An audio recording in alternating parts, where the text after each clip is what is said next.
Welcome back, guys. So, this is the first recap episode since we left off from the Bleach Thousand Year Blood War arc episode.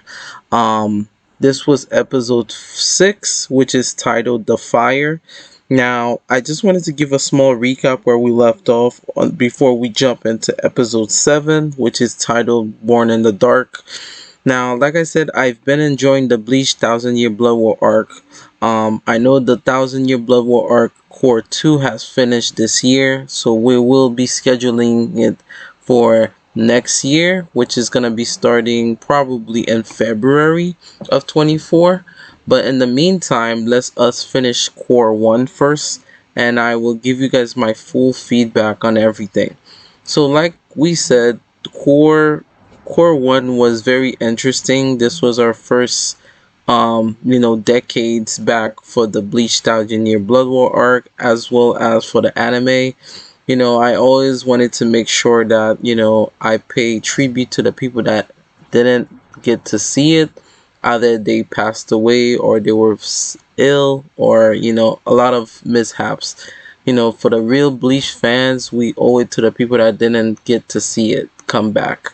I always mean that in the most best of my generosity.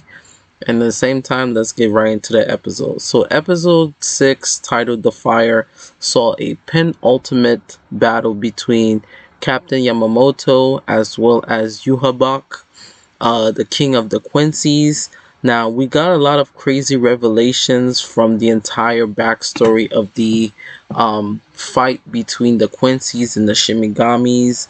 What I really liked it so good is that we got a lot of backstory for Captain Yamamoto, as well as his relationship with Yuhabak, and how they're like the two opposite key players that defended certain things 1,000 years ago, which is even more interesting. We got to see a little bit of Aizen Susuke in the Muken district, which is like at the lower prison level of Squad 1. And we saw Captain Yamamoto's Bankai for the first time, and I think a lot of people will sear that into their mind when that episode was released, is that Captain Yamamoto was never that type of person to be messed with, like especially when he released his Zankai no Tachi. And his Bankai is probably one of my favorite fire type Bankais. I don't think we haven't seen that much fire type Bankais, but his is the pinnacle.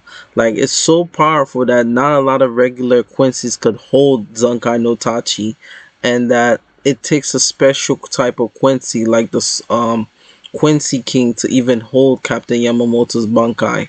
And he even mentioned that in the episodes, like it's not like they couldn't steal it, it's because that only few people could handle Zankai no Tachi's strength. And mind you, it's held by one of the oldest Shimigamis we know so far in existence.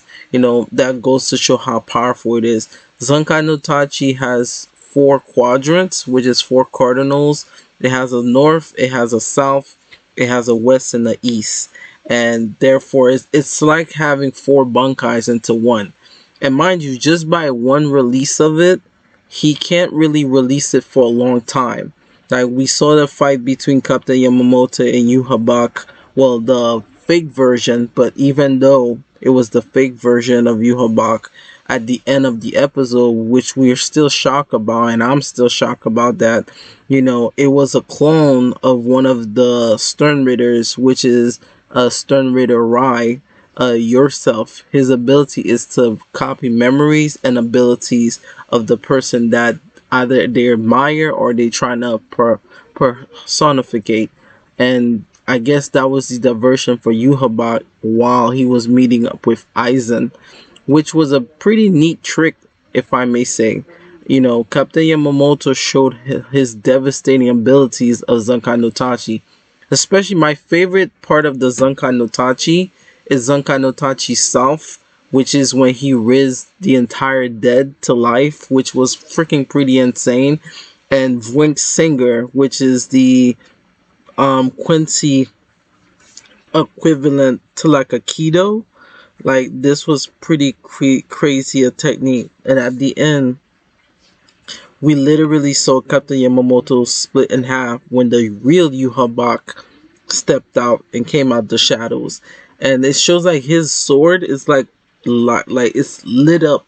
Like I'm not sure if his sword is could turn to a bow, but it seems like all the Quincy's wear like different type of bow, whereas the Quincy King only have like a sword, but he can summon like object sword by swinging or creating these shapes out of the sword. So that's pretty crazy, and I feel very bad for what Captain Yamamoto, I think out of revenge and out of trying to protect the Soul Society, he basically crumbled.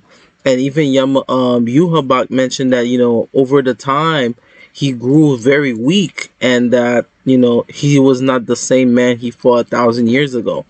Plus, when I jump back into episode 7, we get a little snippet of the original Gote 13 and how heinous and menacing they were. And they were one of the strongest in history, which we will definitely get into in episode 7. But I just wanted to give the small little recap of where we left off from episode 6 and now jumping into episode 7. This was a pretty insane. So episode 7 is titled Born in the Dark, which I think will probably be a revelation episode of a lot of things, that why the Quincy's are attacking, what is the certain reason. I think throughout the anime we always had questions, especially when Aizen was getting defeated. Aizen got so upset and said that, how can you sit there and you're so smart, you pray to this thing, and this thing which he's referencing is, I guess, the Soul King. And it seems like Aizen had a motive of why he was doing certain things. So it goes to show certain things are not fully aligned as we think it is in the Soul Society world and the Bleach world universe. So guys, let us introduce episode 7, which is titled Born in the Dark, and I can't wait to see you guys in the next episode. Like and subscribe to the channel as we embark on the Bleach 1,000 Year Blood War arc Core 1, and then look forward for the future. Bye bye guys.